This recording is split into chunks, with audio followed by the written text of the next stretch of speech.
Welcome back to the Island Woodsman. We're in the garage today doing a little bit of a review disassembly video of my new model 1894 Marlin Trapper in 44 mag. It's empty, no ammunition in there. Yeah, it's a great rifle. I took it out the other day for the first time, put 50 plus rounds through it, no problems at all. Very accurate, really easy to point and shoot. I've never been much of a fan of the peep sights, but these ones are real nice that it comes with. Yeah, it's the 16-inch barrel. It's got a threaded end on it, so you could throw a muzzle brake on it or whatever, but it's loud enough being a short barrel. I don't really need to throw a muzzle brake on there. And yeah, you can put 8+1 round in the chamber if you really want to. If you're hunting, I'd probably only put 3 in it maybe or something. You don't need that many unless you're a really bad shot. But yeah, for target shooting and all that, yeah, load it right up and just let it rip. Yeah, I'll show you how to take it apart and yeah, take a closer look at it.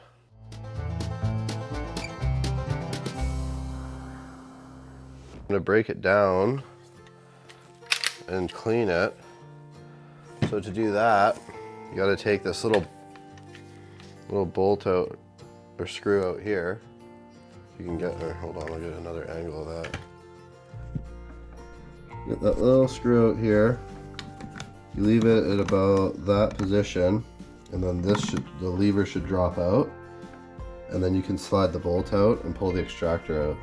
I've never done this with any of my lever guns. I usually just wipe it out and clean the barrel, but I figure may as well clean it out. It's brand new. Ran some shells through it, you know. See if I can clean it up real good. I don't have the right brush, but this is big enough for that right there, so whatever. I'm gonna have to buy the brush. It's not gonna be that dirty, so I don't really need to use one of the wire brushes, but it's all right. All right, I'm gonna get to disassembling this thing. We're gonna close the lever to about there. Right size screwdriver in. All my other bits are too fat, so this one's not the widest, but whatever, it'll work. It's actually pretty loose. That's how loose it came. I don't know if, yeah, I'm gonna go through it and tighten all the bolts. But yeah, it's always good to double check all that. But just be careful so you don't slip and scratch up the side of your receiver. Got your screw there. Just like that. Here's your lever. It should just slide all the way out now. Right on. Here's your bolt. I'm not going to pull the firing pin because it's pretty much brand new. But maybe in another video after I put more rounds through it, I'll figure out how to do that. Doesn't look that hard to do, really. Anyways, yeah, not much wear on there for 50 rounds or whatever. Extractor's good, moving around nice. But I just want to give it a nice wipe down. Alright, and it says to pull the ejector spring out. I'm going to grab my needle nose pliers because I really don't want to mess that up, tar it up. Got my Leatherman wave here. So what I'm looking at is right here. So grab onto that.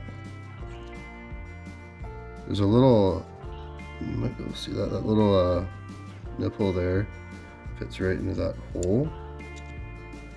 That's how you know she's lined up properly. We're gonna set that aside though. So there you go.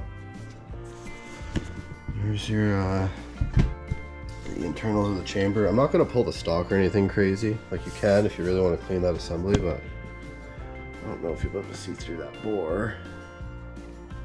It's pretty clean, really. Anyways, doesn't really matter. All right. So we're gonna give a nice clean out there with what I have to do that with. I got some little classic copies and oil.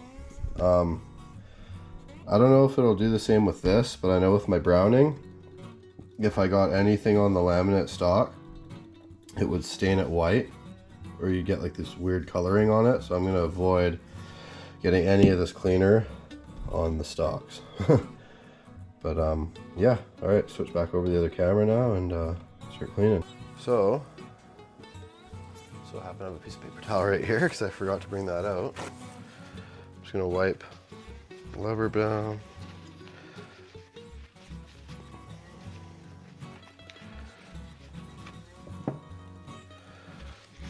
That chamber out. It's all pretty fresh still. I don't have any Q-tips. I'm gonna run inside and grab some, I think, in a second here. Pretty much just scrub all these surfaces off.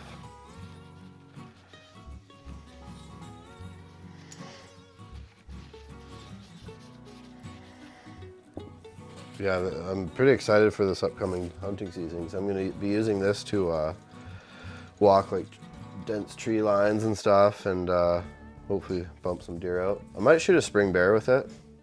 Definitely has the power to after testing it, shooting those water jugs.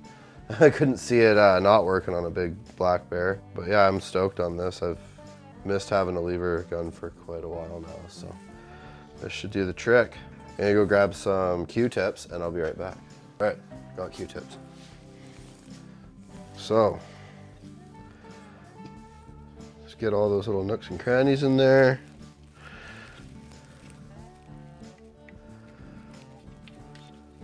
What was that?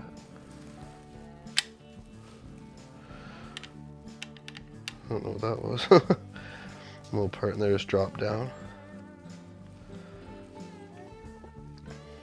Yeah, at first I thought I would probably take the Skinner side off, that peep, and throw my EOTech on it or something cool, but I don't know, after shooting 100 yards with it pretty easily, I'm kind of stoked on the irons.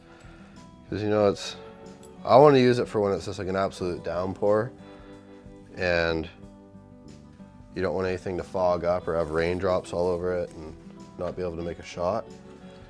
So I'm gonna leave it like that for a while. I don't know if I put lighter rounds in it, if my daughter could shoot it like the 357 lever for deer hunting. We'll have to see. But yeah, if she was gonna use it, I'd probably put that 1 1/4 power to 4 power Leopold on it again. All right, just gonna put this through.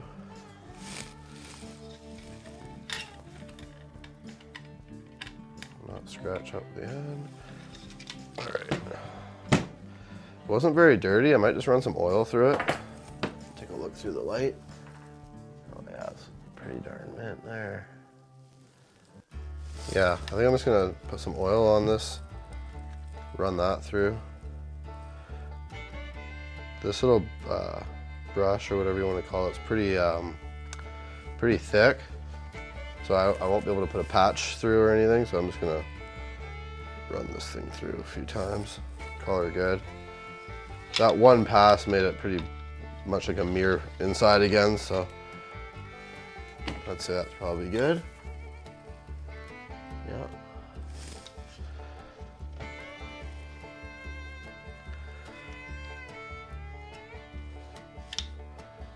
See what that is. Huh. All right. Got a little wipe down there.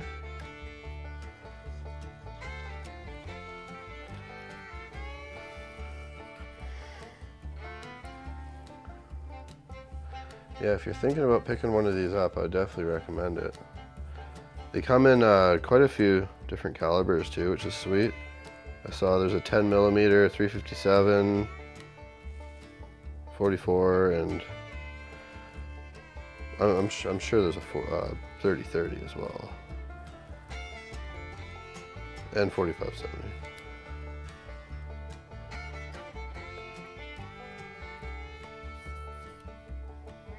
Call that good. I like to run my bullets pretty wet. especially if I'm gonna let it sit in my safe for a while. I'm not sure when I'm gonna take this out again. It could be spring bear season, which is a few months away still. But I mean, it's not gonna hurt anything. Having a little extra Hoppy's number 9 up in there. Yeah, the finish on these compared to the old Marlins, like, they actually take the extra time to bevel everything over nicely.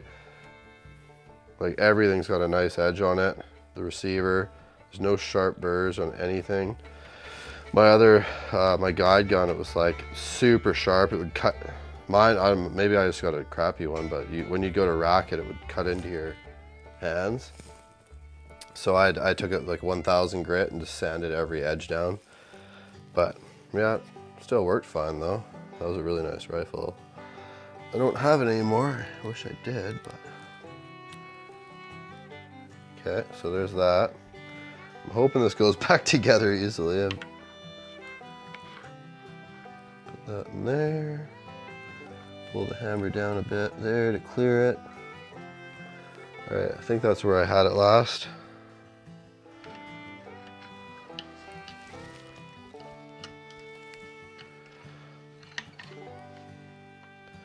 Seems to be working out just fine there.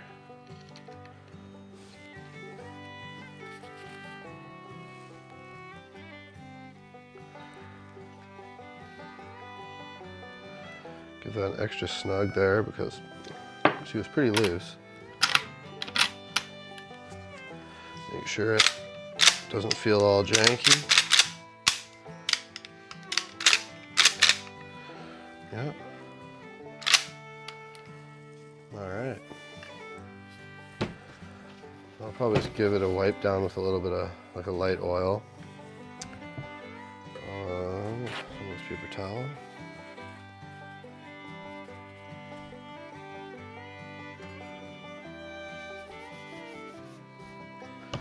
Because Vancouver Island's pretty humid and wet. We haven't really had much of a winter this year. It's just been rainstorms non-stop. So doesn't hurt to have a little bit of extra oil on your rifles. Well, that's for darn sure.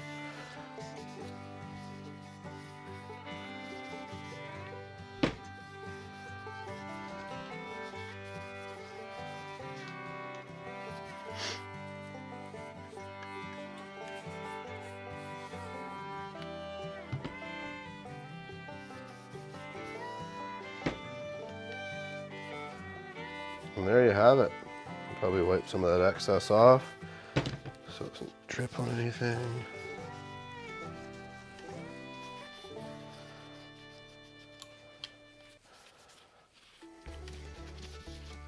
Yeah, I didn't see any videos on how to take these apart. I looked in my manual and figured out that you have it cocked to there.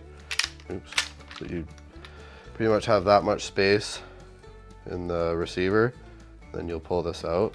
I've never really taken them apart. I've always just opened it up, fed the cleaning rod in through this side, and then just Q-tipped what I could out of there and never really took the bolts out. But, you know, lever actions are pretty darn reliable, so you don't really need to worry about too much. At least I've never had any problems with the, I've owned 4 now, so yeah. But we'll get a little closer here.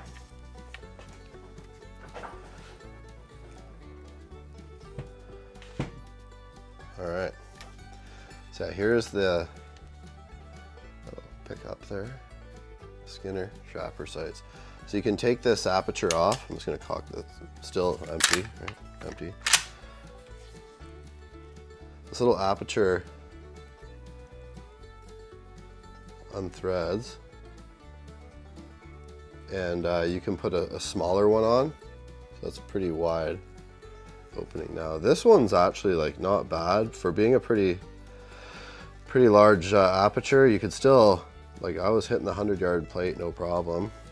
And then the front sight's like really nice, really bright white, so it's pretty easy to see. Yeah, I was loving it. The wood's real nice on it. Really soft butt pad. And then the foregrip here, it's tapered in on the ends, so it just feels real nice in the hand. But yeah, that's the Marlin Trapper, and I'll be posting more videos shooting it, I'm sure. And yeah, if you like these videos and want some more gun content, leave a comment and let me know, and I'll make that happen. Until next time, thanks for watching, and like and subscribe. Have a good night.